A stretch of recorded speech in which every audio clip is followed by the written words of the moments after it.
Hey y'all, it's Tonette. BJ and I have more answers to where y'all been. These are our experiences and our opinion. We hope you're being informed, inspired, and entertained. In this episode, we share our 2023 spring travels, which includes spring break in Cape Cod and a few family trips. We also share our experience with a vacation club. To get notified of future videos, subscribe to this channel and choose the notification bell. The first place we traveled in 2023 was to Jacksonville, Florida for a surprise birthday dinner for one of my aunts. My family met at Copeland's restaurant and my aunt was really surprised. We enjoyed a great meal and showered her with gifts. The second place we traveled was Cape Cod in the Northeast or New England area of the U.S. On Friday, March 10th, we picked up BJ's mom from Dunn, North Carolina to travel with us for spring break.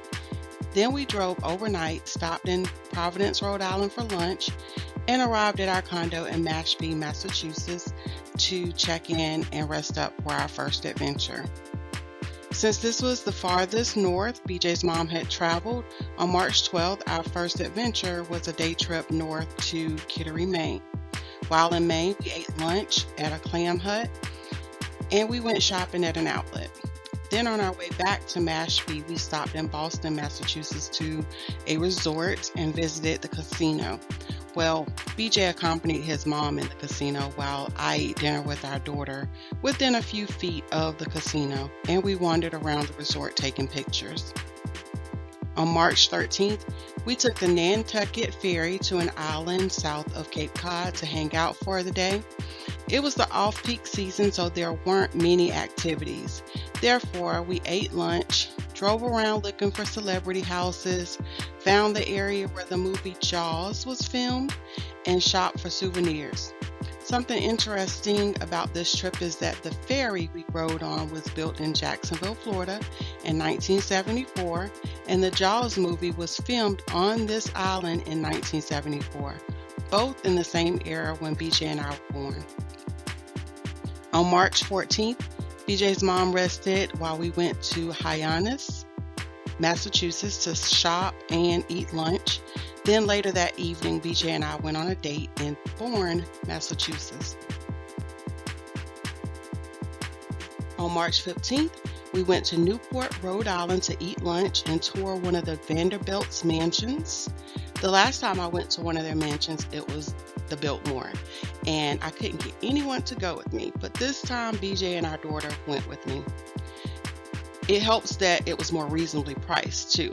Afterwards, we drove over the Pell Bridge on our way to a casino in Connecticut. We attempted to meet one of my cousins for dinner, but she had to work late, so we just grabbed some pizza before going back to our condo.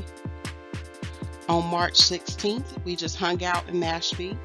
We went to breakfast at a local diner, we went for a swim at our resort, and we visited one of the nearby beaches. Later that evening, we ate dinner at a local restaurant.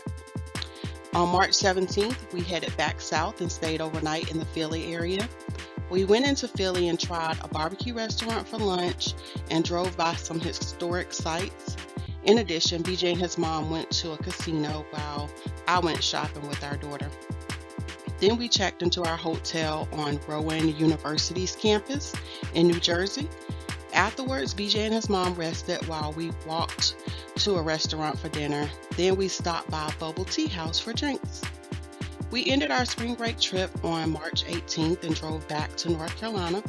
Since BJ's mom had a recent birthday, we stopped at Mama J's in Richmond, Virginia to celebrate her birthday. And finally, we went shopping at an outlet in Smithfield, North Carolina. The third place we traveled was back to Jacksonville, Florida in late April. BJ took my nephew and one of our daughters fishing at Fort Clinch, but we really traveled there to participate in the 50th birthday events for one of his sisters. Our first event was at Copeland's restaurant in Jacksonville, Florida.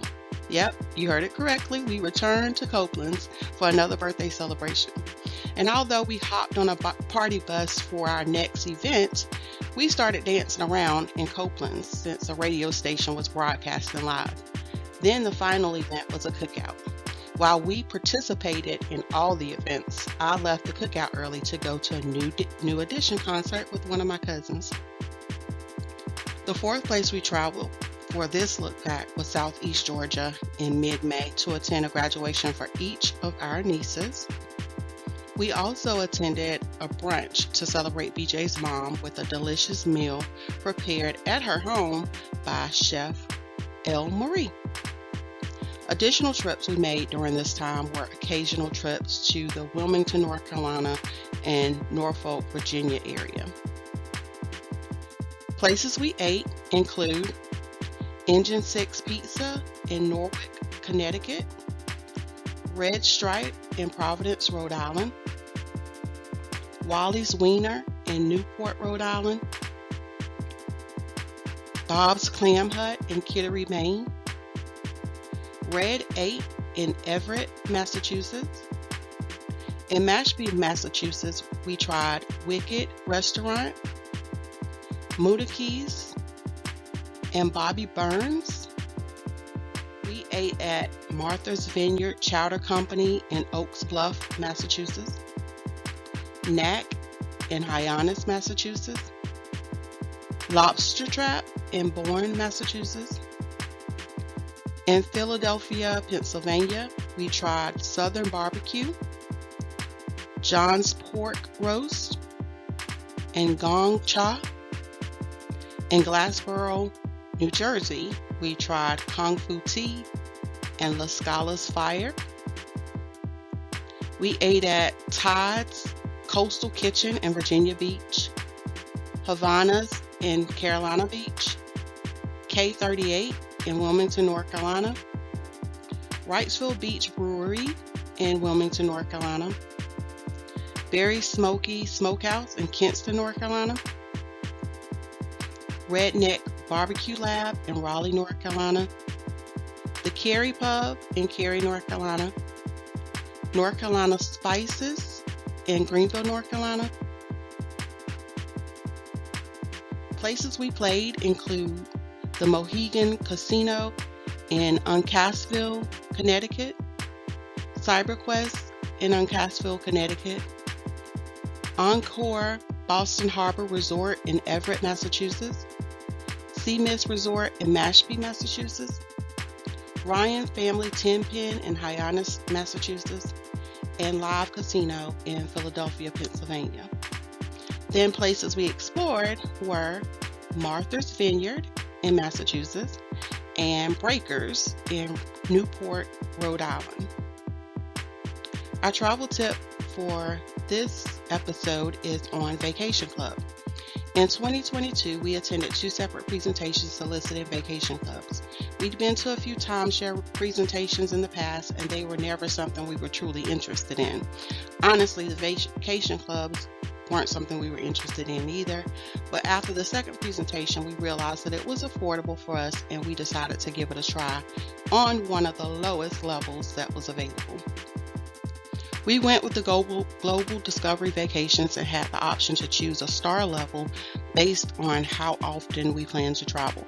The cost of joining the club was something we looked at as a small investment to expand our travel options, and we chose one of the lowest levels in hopes of using it for our last 2 states. However, we haven't used it to travel to new states or outside of the country. Our first time using the Vacation Club was in December of 2022 when we went to Summer Bay Resort in Orlando for 1 week. We enjoyed the condo, the resort activities, and the location. The amount we paid was similar to what we pay for hotels with discounts from family and friends.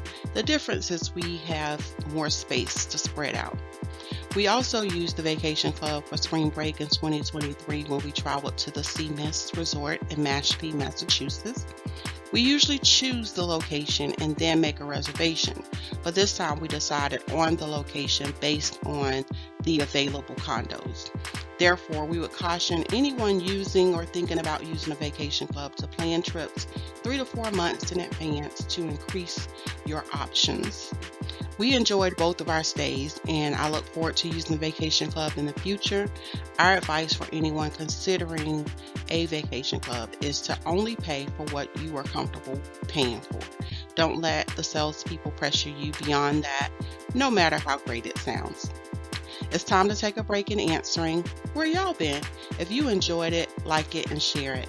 To get notified of future videos, subscribe to this channel and select the notification bell.